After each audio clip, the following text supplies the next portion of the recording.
All right, my people, how na day today? Happy Sunday to every one of you right there. This one is about the ongoing demolition in Lagos. On this particular video, you are going to pay big attention to it for those of you that have houses in Lagos or those of you that have plans prospectively to have house in Lagos.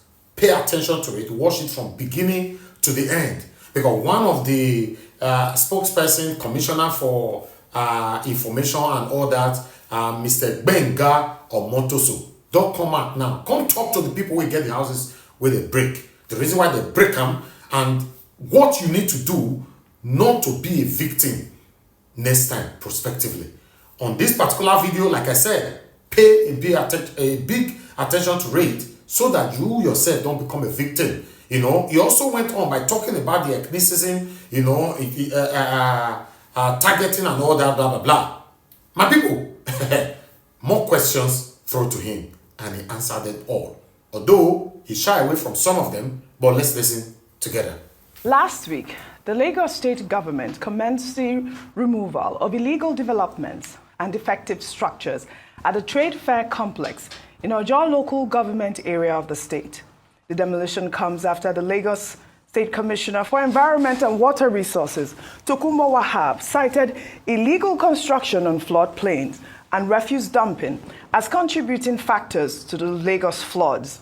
The operation is set to target structures without statutory approvals and those built on road setbacks and drainage channels in violation of planning regulations. Now, for a deeper understanding around the demolition exercise and the worsening ecological challenges in the state, we're now being joined by Benga Omotosho, the Lagos State Commissioner for Information and Strategy. Thank you for joining us and thank you for being here with us. I'd like to start off by, the official timeline. Can you provide us with that official timeline when the state government first identified the planning violations at the trade fair complex and what prompted the decision to act now? Just read us that timeline. When did you first find out that, these are illegal structures, and why is it that you guys decided to act right now that, these floodings have occurred, and that's what it appeared to be?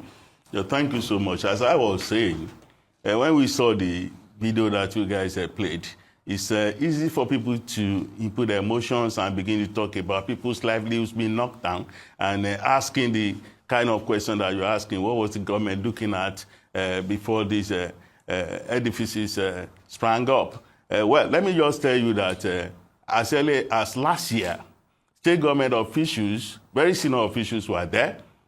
These guys were locked up and beaten up by people. State officials? Yes. Fiscal planning officials, they were there to inspect what was going on inside the trade fair complex. They were beaten up and they were saved by the police. They had to call the area commander, call the commissioner of police before they were rescued. So it's not as if it's a daily thing. And then this year, the thing continued. And the state government said, okay, let us invite people for a meeting. They invited them to a meeting. They refused to come. And then the state government said, well, let us go in there and see what is going on. They went in there, saw what was going on, and decided that those buildings had to go down so that people should get some sense of orderliness. Okay, I think it would be important, Honorable Commissioner, to give proper context and clarification to many of the things that people are saying, particularly those who are affected and those who work with those who are affected. One key thing that they have been emphasizing on is the fact that they do have approvals and that the approvals came from the federal government because in their estimation, in their reasoning, the trade fair complex and the compound, I saw that one of your men made that distinction between the trade fair compound and the entire complex itself. So in their own estimation, they're saying that this is a territory that belongs to the federal government. And therefore, the authorizations and the approvals that they needed and which they claimed that they got came directly from the federal government, Federal Ministry of Housing and Urban Planning, they said, through the authorities of the trade fair complex. I would like for you to clarify even though, many people will know that even if that were to be true, once the original purpose for which land in any state was ceded to the federal government, once that original purpose has been altered, it reverts, back to the state government in some ways, and therefore authorities, permits, etc., must come from the state. Is that the situation with the trade fair complex? Were you ever in talks with the federal government that they claim that they got their authorizations from, or even the headship of the Lagos Trade Fair complex before it descended to a situation where state government officials were being attacked, and then they claimed that no notices were served, you just came in one day to demonstrate, high-handedness? Thank you so much. You have even answered part of the question. But the thing to say is that there is a 1992 regional and urban planning law that says that the federal government has powers over things like security, but that in planning, that the state government has the powers to show people what to do, how to build.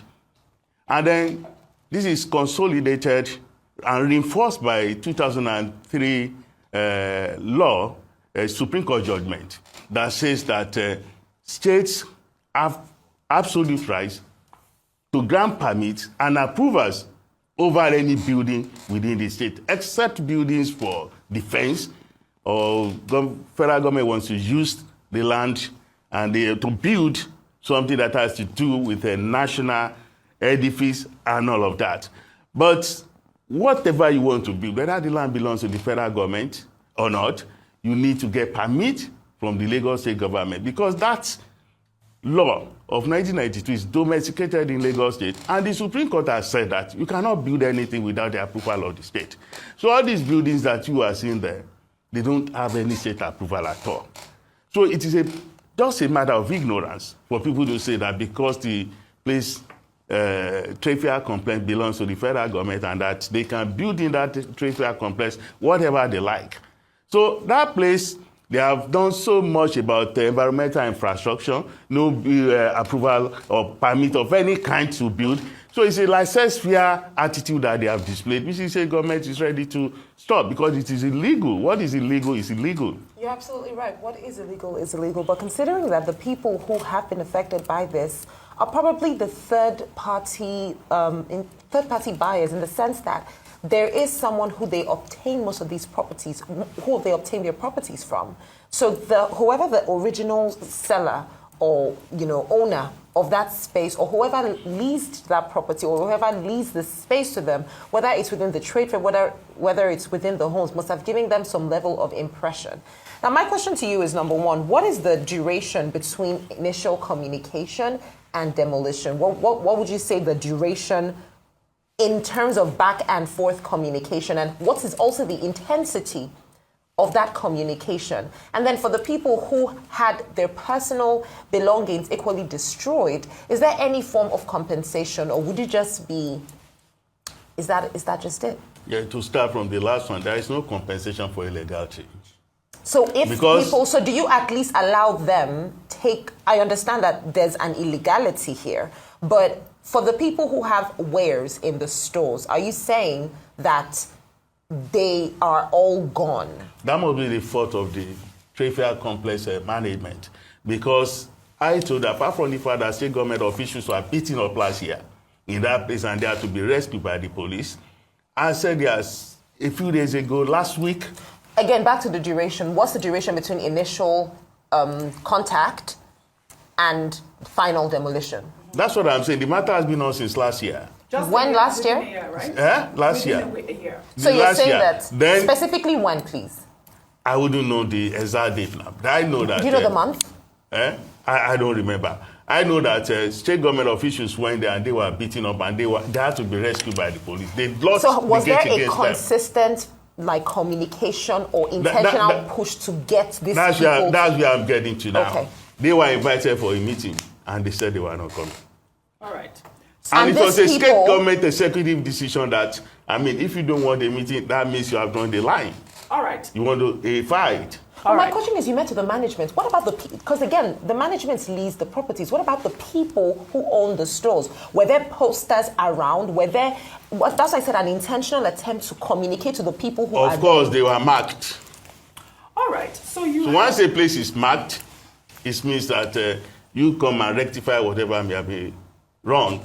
And you all remember, all of us remember last year, Mr. Babajide Sanwo-Olu, the governor, gave amnesty to people who didn't have building approval, that they should come. And they had to be moving the dates like 4 times for people to be able to get their papers right. All right. These people had that opportunity and they never took it. Okay, so you have highlighted that this whole process took a year, in terms of communication and the warning, 1 year. But there were multiple agencies involved in this demolition, and I'll read them out. There was the Ministry of Physical Planning, Lagos State Building Control Agency, Lagos State Urban Renewal Agency, and the Lagos State Fiscal Planning Permit Authority. All of these agencies were all part of this demolition exercise.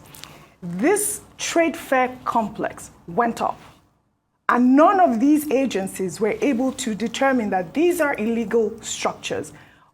What does that say about, these your administration in terms of rectifying building codes, rectifying whether or not the permits are set? These are people's livelihoods. And Mr. Omotosho, you sit here and you tell us there's no compensation for illegality. What does that say about your administration? You see, we have to decide the kind of society we want.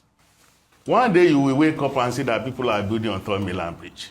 And then the excuse will be, they've been building since last year. Why didn't you put it down last year? Why are you just coming now? We have to decide the kind of society we want. Any society that does not respect the rule of law, that we put illegality forward on the platter of saying that it's about people's livelihood, I don't think the society will make progress. You should be able to separate livelihood from legality. All right. Otherwise, you will say people who are selling drugs have to raise their livelihood. Okay, for the benefit of our viewers and for those people that, had their buildings demolished, what was the process they were supposed to go through? How does that work? Why is it that they're able to invest all that money on a piece of land and not knowing that they're building on illegal structures? That is the question we have to ask them. No, I'm asking before you. Before you build, you must have a building plan. When you have a building plan drawn by an architect who is qualified, then you bring the plan to the Office of Fiscal Planning and Urban Development, and then so they who look at approved it. that? Isn't it the Office of Fiscal Planning that That's what I'm this? saying. They have no approval. They never contacted the Office of Fiscal Planning. That's why Fiscal Planning went there to bring down the buildings. They have no papers. Lagos State government will not go and demolish a place that has papers. If they do that, environment and not have papers. that is it. They have to explain to you. Your process, please. Because if you have to take the drawing to Office of Fiscal Planning and Urban Development, and then they will look at it. If they need to change anything, they will tell you to go and change it. Then they will sign, and you will go and pay, and they issue you a paper. Even when you want to start to build, you still have to come to them to obtain a permit, which they will issue to you after looking at it, and then they can be coming to check the building to see that it conforms with what you have on paper. So the process is there. But this is a place that these people wanted to turn into a no-go area. They want to try to turn it into a territory of their own that nobody can come and see them. And that is illegal, and no state is going to allow that. The problem that we are facing in Lagos that people should realize is that if we all continue like this, we will lose the state. Anarchy will take over. And then nobody is going to be compensated for that. Nobody is going to have it easy like that. If everybody is building and everything is based on emotion, you knock down a building and they say people's livelihood, and nobody is asking them that. If you are rich enough, old enough to be able to put up a building, what is in the simple process of going to the government? Look at my building plan, approve it for me. What is in simple process of obtaining permit to go and build? It's very easy. So you're sitting here telling us that all of those people, none of them had permits. If they had, the state government will never go there. From Lagos State. But yes. because we from will Lagos have, State. I mean, we will have to speak with those victims, because, I mean, at this point, it appears that they might be victims. we will have to speak with them to be able to corroborate your stories, because I'm sure some of them will be able to provide some documents as we have seen in the past. All right, let me return to, based on, taking it from where you've stopped, and I'm returning to the first question that I asked, because let's concede the fact that those video clips are very hard to watch. See that billions of investments are going down. But then, of course, the position of the law is also that you can't build legality on illegality. So when you asked repeatedly that, are you saying that there are no permits?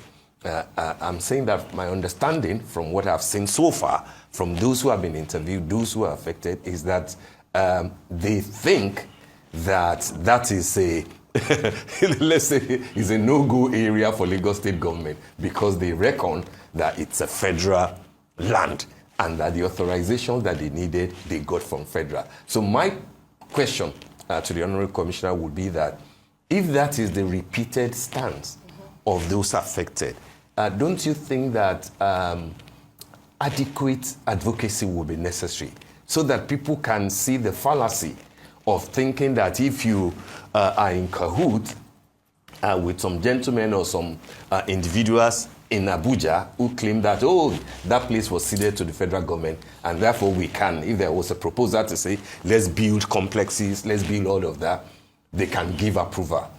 Shouldn't there be advocacy to say that you'll be running foul of the law, because the paper that you think you are carrying from Abuja will not save you from the demolition machines of the fiscal planning authorities of Lagos State, because it is from them that you must seek approval and permits for the design that you want to build and for the structures that you want to erect. I think that emphasis is important if your government is not already addressing it. Thank you so much. I would not want to say that, people were ignorant.